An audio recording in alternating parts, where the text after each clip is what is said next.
여러분 안녕하십니까? 쫀대리TV의 쫀대리입니다. 구독, 좋아요, 알람 설정까지 부탁드리겠습니다. 연일 그 SMR이라든지 원전, 탈원전 뭐 이런 관련된 뉴스들이 쏟아지고 있습니다. 그야말로 뭐랄까요? 이 기후변화를 포함한 탄소 중립, 저탄소, 신재생 에너지의 확대, 이런 것들이 시대적인 하나의 뭐 테마로 이렇게 확실하게 좀 자리를 잡으면서 이것을 올해를 원년으로 이제 내년, 후년 계속적으로 이제 전 세계적으로 이 기후 환경에 대한 관심이 급속도로 좀 늘어날 것 같습니다. 그도 그럴 것이 에너지에 대한 어떤 이슈와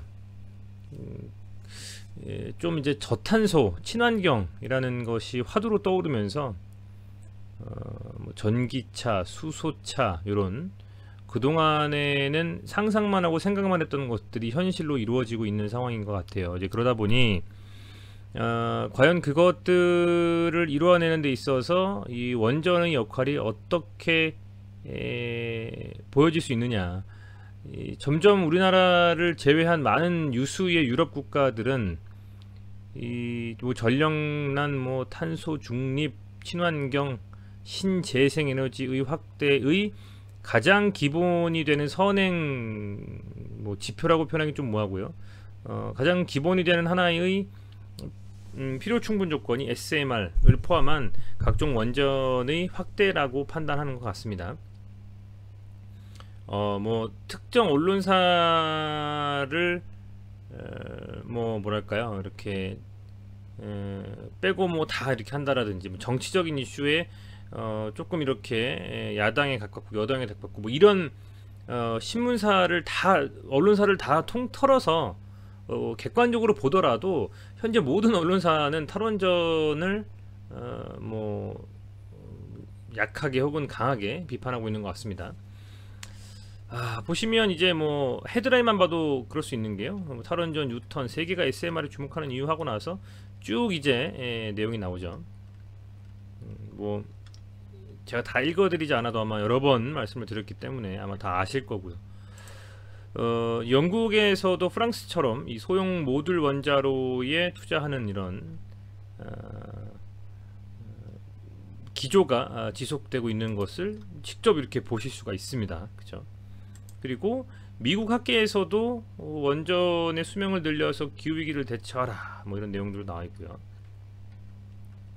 원전 수명을 늘려야지 탄소 중립이 가능하다라는 정도로 그만큼 이 원전에 대한 중요성이 커지고 있다라는 것이죠. 그야말로 뭐 화력 발전, 뭐 석탄을 활용한 발전이 그것을 줄이려면 다른 신재생 에너지가 그런 에너지, 석탄 에너지를 통해서 나오는 에너지만큼을 메이크업을 해줘야 되는데 그게 안 되기 때문에 원전을 통해서 발전을 진행하자라는 거죠. 뭐 그럴 수밖에 없는 것이고요. 그렇다 보니 원전이 점점점 더 중요성이 커지고 있고, G20 정상회담을 포함한 유럽 순방에서도, 정상과의 만남에서도 헝가리라든지 체코의 정상과 문재인 대통령이 만나서 말씀하시는 것, 그것은 탈원전하고는 좀 거리가 먼 내용들을 언급하셨다라고 미디어를 통해서 이미 노출이 되어 있는 것처럼 피할 수 없는 하나의 뭐랄까요, 흐름이다라고, 시대의 흐름이다라고 생각할 수가 있을 것 같습니다. 아울러서 두산중공업이라는 회사가 이 SMR의 좀 선두 기업으로서 국내에서는 자리 잡고 있고, 뉴스케일 파워라는 미국의 이 원자력 발전 전문 기업과 손을 잡고 성장을 좀 꽤 하고 있죠. 이제 그런 측면에서도 이 두산중공업의 방향성은 상당히 흐름이 좋다. 두산건설의 매각으로 그야말로 재무구조도 조금은 손을 좀 보고 있는 막바지 작업에 좀 돌입해 있기 때문에 그런 부분에 있어서도 최근에 두산과 두산 우선주 두 종목이 상당히 좀 가파르게 상승을 하지 않았습니까? 그만큼 안팎으로 좋은 뭐랄까요, 이 좋은 운을 좀 만났다라고 볼 수 있을 것 같아요.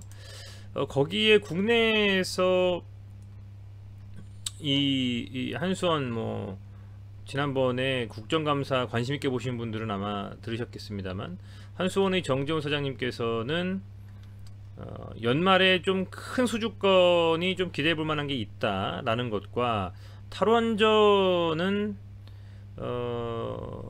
조금은 이렇게 뭐랄까 좀 부정적이다라고 말씀하시는 부분들 아마 미디어를 통해서 혹은 실제로 이 국정감사의 뭐 영상을 통해서 많이 보셨을 겁니다. 이런 상황 속에서 두산중공업이 뭐 빠지고 있다, 눌리고 있다 생각하시는 분들도 있겠습니다. 제 눈에는 이 차트는 조정을 받는데, 그죠? 우상향하면서 지금 조정을 받고 있어요. 조정을 받는데 상승하면서 조정을 받는다라는 겁니다. 흐름 자체는요 11선을 깨지 않고 쭉 타고 올라가고 있습니다. 5일선도 역시 마찬가지고요. 지금 5일선과 11선 어쨌든 잘 타고 올라가고 있는 상황이다. 우상향을 하면서 조정을 받고 있다라는 겁니다. 우상향을 하면서 조정을 받고 있다. 상승 추세로 가고 있으면서 조정을 받는 거예요. 지금 보면 저는 상당히 괜찮다라고 보고 있고요. 왜냐면 기존에 이렇게 27,000원 라인, 조금 더 나아가서 32,000원 정도 강하게 상승하고 이렇게 물려있는 이 수량들을 소화하는 과정 없이 어떻게 상승을 하겠습니까? 저는 지금 그렇게 보고 있어요. 이 흐름 자체가 충분히 저는 한 번만 수급이 강하게 좀 들어와서 27,000원을 강하게 돌파해 준다면, 지금 이 상황은, 이 구간은 현재 저는 우상향하는 조정을 받고 있다 라고 보여지고요. 그렇게 된다라면 이 구간대를 좀 강하게 돌파해주는, 27,000원을 돌파해주는 양봉이 하나 솟아주면, 지난번처럼 이렇게 그냥 음봉으로 바로 때려버리는 요런 흐름보다는 물량을 계속 소화하면서 쭉쭉쭉 뻗어나갈 것 같은 생각이 좀 듭니다. 순매수도 보면 기관이 상당히 오랜 기간 동안에 순매수를 하고 있어요. 한 달 가까이 되는 기간 동안에 금액으로도 적은 금액은 아니죠. 물론 시가총액이 큰 종목이긴 하겠습니다만, 연기금은 하루 빼고 한 이틀 정도 빼고는 오롯이 순매수로 들어와주고 있고요. 금융투자가 이렇게 단기적인 흐름을 이어는 가고 있습니다만, 그런 금투를 제외한 각 기관의 주체들은 꾸준히 담고 있다. 아울러서 개인들이 순매수를 진행하면서 이 공매도에 대한 이 개인들의 그야말로 순매수를 통한 쇼커버링 유도도 저는 가능하지 않을까라고 생각이 듭니다. 지금 그 정도로 매수세가 개인들도 굉장히 크고요. 공매도로 봤을 때 이 여전히 대금만 보면 거래소 1등으로 가장 많은 공매도를 당하고 있다.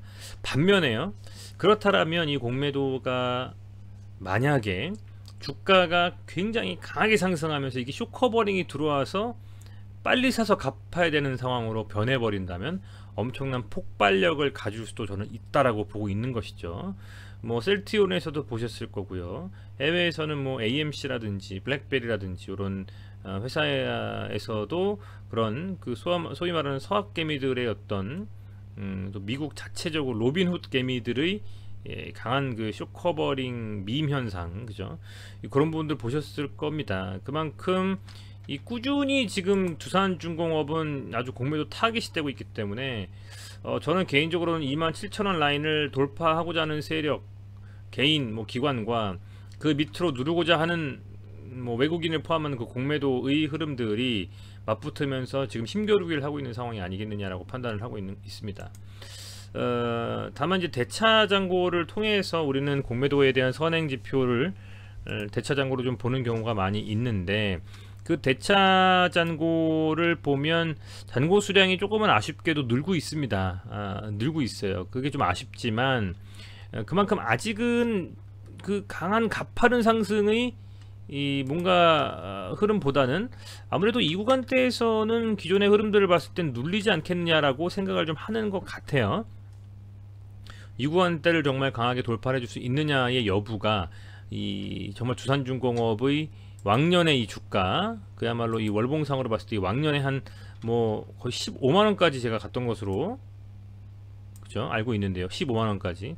이런 흐름을 만들어낼 수 있는 것이지 않을까라는 좀 생각을 해봅니다. 지금 장기간 쭉 눌리면서 이제서 요 구간대 딱 양봉 하나 크게 세우면서 지금 이렇게 흐름을 좀 이어가고 있는데요. 뭐 당장의 강한 급등을 바래서 막 이렇게 보시기보다는 충분히 중장기적으로 저는 뭐 올해도 올해지만 내년까지도 들고 가도 충분히 두산중공업은 주가가 이 주가면 상당히 쌌던 게 아니냐, 저렴했다라고 생각할 시기가 오지 않을까라고 좀 생각을 하고 있습니다. 뿐만 아니라 두산중공업 이 종목 자체 또 자체지만요, 두산중공업 외의 이 지금 이 두산도 상당히 흐름을 잘 가져가고 있어요. 일봉 보면 얘도 지금 오늘도 5% 가까이 상승하면서 계속 상승 추세로 이어가고 있고요. 순매수를 보면 기관은 뭐 여전히 담고 있습니다. 기관이 지금 주체가 돼서 두산을 올리고 있다. 자, 그렇다면 우선주도 좀 관심을 가질 시점인 것 같아요. 예전만큼의 시가 배당률은 안 나오지만 두산 우선주와 두산 EUB도 관심을 가질 필요는 분명히 있다. 두산 우선주는 두산 우와 두산 EUB가 있는데요. 두산 우는 본주인 두산과 온라인 하면서 흐름을 같이 가고 있어요. 같이 가고 있고, 반면에 이 두산 EUB는 조금 두산중공업과 같은 흐름을 가져가고 있다. 보시면 두산중공업의 차트와 비슷합니다. 두산 우선주도요. 거의 비슷하죠. 자, 두산 우선주도 관심을 가질 필요가 있다라는 겁니다. 아무래도 주식수 좀 적고 이제 곧 그 뭐랄까 배당이 또 있기 때문에 그런 배당이 있을 때는 우선주도 상당히 좀 긍정적인 흐름을 이어갈 가능성도 있거든요. 이 두산 우선주 중에서 두산 EUB라는 종목은 보면 지난 6월 달에 강하게 이렇게 상승을 했었는데요. 지금 조정 후에 이 구간대에서 두산중공업의 이 반등과 함께 서서히 지금 물량 소화하면서 서서히 반대로 틀고 올리고 있어요. 지금은 뭐 두산중공업이나 두산 본주보다는 약한 흐름입니다만 끼가 있었던 종목이기 때문에 저는 이렇게 끼가 있었던 종목은 유심히 살펴보는 게 맞다. 만약에 한번 강하게 이 16만 9천원이라는 이 구간을 돌파만 해준다면 어디까지 갈지도 모르는 상황이기 때문에 두산우, 두산 EUB, 두산중공업은 뭐 두산 밥캣도 요즘 흐름이 괜찮지만요, 요 종목들은 다 함께 묶어가지고 한번 살펴볼 필요가 있다. 저는 좀 그렇게 보고 있습니다. 지금 추세는 조정이지만 상승 조정이다, 우상향 조정 받고 있다, 이렇게 판단을 하게 됩니다. 뭐 두산중공업이라는 이 종목뿐만 아니라 현재 이 원전 관련주들이 워낙에 강하게 가고 있고, 그렇게 강하게 가고 있는 종목들이 한순간에 뭐 테마로서 그냥 반짝 치고 밀릴 것 같진 않아요. 저는 이런 추세가 당분간은 계속되면서 상승으로 꾸준히 올해뿐만이 아니라 내년까지도 계속적으로 저는 갈 수 있는 가능성이 매우 높다라고 보고 있습니다. 꾸준히 한번 살펴보면서요, 여러분들과 함께 발맞춰서 이 두산중공업과 두산 우선주, EUB, 뭐 두산 이런 종목들을 살펴보도록 하겠습니다. 특히 이 두산 EUB는 그나마 이 네 종목들 중에서 가장 지난번 전고점이라든지 뭐 역사상 신고가라든지 이런 측면에 있어서 아직은 조정을 한번 싹 받고 나서는 조금 덜 상승한 측면이 있어요. 두산 EUB 특히 좀 관심 가지면서 저는 보고 있으니까요, 이런 부분들 감안하셔가지고 여러가지 판단하시는데 참고하셨으면 좋겠습니다. 네, 시청해주셔서 감사드리고요. 오늘도 고생 많으셨고, 내일 시장도 좀 반등을 강하게 좀 이어가면서 장 초반에만 들고 밀리는 것이 아니라 쭉쭉 좀 뻗어나가는 듯한 그런 흐름이 주가상에서도 좀 보여줬으면 좋겠습니다. 두산중공업 27,000원 종가 마감, 그것을 한번 함께 지켜보시죠. 네, 다시 한번 시청해주셔서 감사드립니다. 구독과 좋아요는 큰 힘이 됩니다. 꼭 좀 눌러주시기 바라겠습니다. 고맙습니다.